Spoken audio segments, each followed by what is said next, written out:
السلام علیکم ناظرین، سیاست ٹی وی کے عالمی خبرنامے میں آپ کا خیر مقدم ہے۔ میں ہوں محمد شوکت اور سب سے پہلے نظر ڈالتے ہیں سرخیوں پر۔ اسرائیلی فورسز کی غزہ پر وحشیانہ بمباری جاری، مزید 40 فلسطینی شہید۔ ہمارے بحری جہازوں کو نہر سوئز اور پاناما کنال سے مفت گزرنے کی اجازت ہونی چاہیے، ڈونلڈ ٹرمپ کا مطالبہ۔ ایران کی بندرگاہ پر ہونے والے دھماکے میں مرنے والوں کی تعداد 25 ہو گئی، آگ ابھی تک نہیں بجھ سکی۔ ایران کے ساتھ مذاکرات مثبت اور تعمیری، سینئر امریکی اہلکار کا انکشاف۔ کینیڈا میں فیسٹیول کے دوران ایک گاڑی شہریوں پر چڑھ دوڑی، متعدد افراد ہلاک۔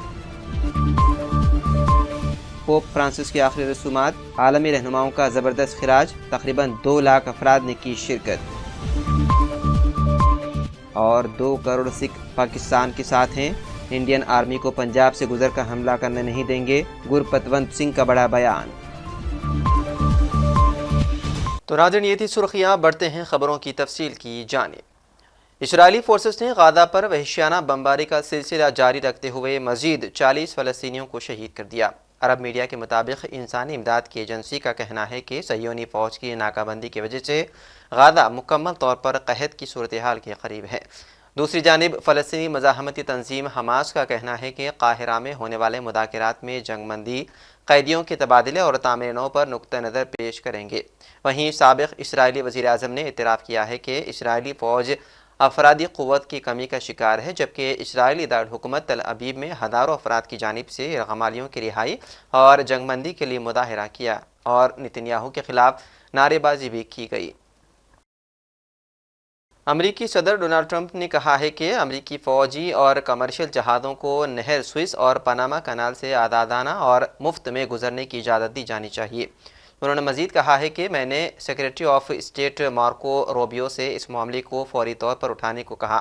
ٹرمپ نے اپنے social media platform Truth Social پر لکھا کہ امریکی بحری جہازوں کو فوجی اور تجارتی دونوں طرح سے پاناما اور سوئس کنال سے گزرنے کی اجازت ہونی چاہیے۔ یہ نہریں ریاست متحدہ امریکہ کے بغیر موجود نہیں ہوں گی۔ ایران کے متنازعہ جوہری پروگرام پر بات چیت کے لیے عمان میں امریکہ کے ساتھ ہونے والے مذاکرات میں ایران کی جانب سے اختلافات کی تصدیق کے بعد امریکہ نے اپنے رد عمل کا اظہار کیا۔ ایک سینئر امریکی اہلکار نے مذاکرات کی تعریف کی۔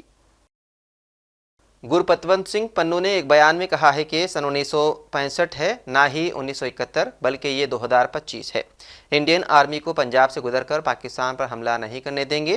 پاکستان کا نام ہی پاک ہے، جو ہم 2 کروڑ سکھ پاکستان کے ساتھ کھڑے ہیں۔ سکھ فار جسٹس کے سربراہ نے کہا ہے کہ ہندوستان کی اتنی ہمت نہیں کہ وہ پاکستان پر حملہ کرے۔ ہماری روایت ہے کہ ہم نے کبھی پہلے حملہ کیا ہے، نہ ہی اب حملے میں پہل کریں گے۔ اقوام متحدہ کی سلامتی کونسل میں پاکستان نے بڑی سفارتی کامیابی حاصل کرتے ہوئے پہلگام واقعے کے خلاف منظور کردہ مذمتی قرارداد میں سخت الفاظ شامل کرانے کی ہندوستانی کوششوں کو ناکام بنا دیا۔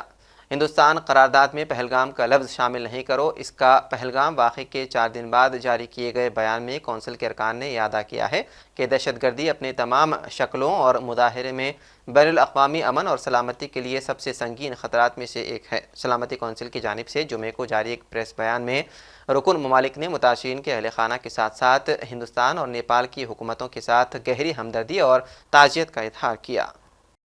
فرانس کے صدر ایمانوئل میکرون نے کہا ہے کہ ایک بہت مثبت تبادلہ خیال یوکرینی صدر کے ساتھ ہوا ہے۔ یوکرین کے صدر زیلنسکی غیر مشروط طور پر روس کے ساتھ جنگ بندی کے لیے تیار ہیں اور اس سلسلے میں برطانیہ و فرانس کا اتحاد مزید کامیابی کے لیے کوشاں کرے گا، یہاں تک کہ یوکرین میں پائیدار امن قائم ہو جائے۔ ایران کی بندرگاہ پر ہونے والے دھماکے میں مرنے والوں کی تعداد 25 ہو گئی ہے، جبکہ خبر ملنے تک آگ ابھی تک نہیں بجھ سکی۔ اس طرح زخمیوں کی تعداد بھی 800 سے تجاوز کر گئی ہے۔ ہفتے کو ایران کے سرکاری میڈیا کی جانب سے بتایا گیا تھا کہ ملک کی سب سے بڑی بندرگاہ بندر عباس میں ممکنہ طور پر کیمیائی مواد پھٹنے سے دھماکے ہوئے۔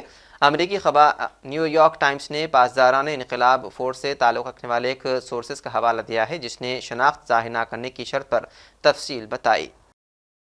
کینیڈا کے مغربی شہر وینکوور میں فلپائنی اسٹریٹ فیسٹیول میں ایک ڈرائیور کے ہجوم پر گاڑی چڑھا دینے کے واقعے کے نتیجے میں متعدد افراد کے ہلاکتوں اور زخمی ہونے کی خبر ہے۔ وینکوور کی پولیس نے social media platform X پر پوسٹ کیے گئے ایک بیان میں کہا کہ ڈرائیور کو حراست میں لے لیا گیا ہے۔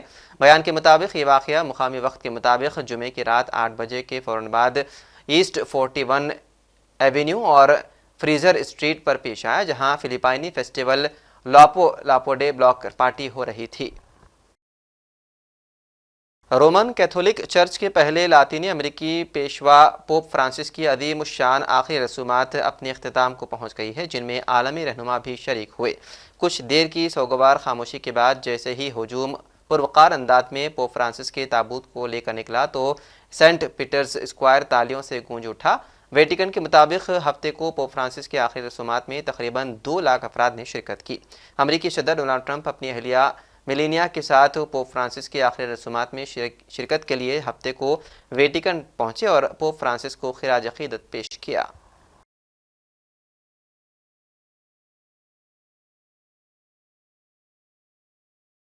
فرانسیسی پولیس نے جنوبی شہر کے ایک مسجد کے اندر ایک مسلمان نمازی کو قتل کرنے کے الزام میں ایک شخص کی تلاش شروع کر دی ہے، جس نے موبائل فون پر مرنے والے شخص کی ویڈیو بنائی اور اسلام کی توہین کا نعرہ لگایا۔ جنوبی فرانس کے علاقے گارڈ کے گاؤں لا گرینڈ کومبے میں نمازی پر درجنوں بار چاقو سے حملہ کر دیا۔ ریجنل پروسیکیوٹر عبدالکریم گرینی نے بتایا ہے کہ نمازی کا قتل ہفتے کے روز بھی مفرور تھا۔ تفتیش کار اب اس قتل کو ایک ممکنہ اسلاموفوبیا جرم کے طور پر دیکھ رہے ہیں۔ اور آخر میں سرخیوں پر ایک اور نظر۔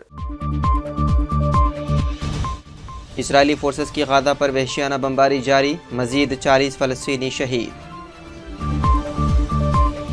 ہمارے بحری جہازوں کو نہر سوئز اور پاناما کنال سے مفت گزرنے کی اجازت ہونی چاہیے، ڈونلڈ ٹرمپ کا مطالبہ۔ ایران کی بندرگاہ پر ہونے والے دھماکے میں مرنے والوں کی تعداد 25 ہو گئی، آگ ابھی تک نہیں بجھ سکی۔ ایران کے ساتھ مذاکرات مثبت اور تعمیری، سینئر امریکی اہلکار کا انکشاف۔ کینیڈا میں فیسٹیول کے دوران ایک گاڑی شہریوں پر چڑھ دوڑی، متعدد افراد ہلاک۔ پوپ فرانسس کے آخری رسومات، عالمی رہنماؤں کا زبردست خراج، تقریباً 2 لاکھ افراد نے کی شرکت۔ اور 2 کروڑ سکھ پاکستان کے ساتھ ہیں، انڈین آرمی کو پنجاب سے گزر کر حملہ کرنے نہیں دیں گے، گرپتونت سنگھ کا بڑا بیان۔ تو ناظرین، سیاسی ٹی وی کے عالمی خبرنامے میں بس اتنا ہی۔ مزید اپڈیٹس کے لیے آپ بنے رہیے سیاسی ٹی وی کے ساتھ۔ فی الحال مجھے دیں اجازت، خدا حافظ۔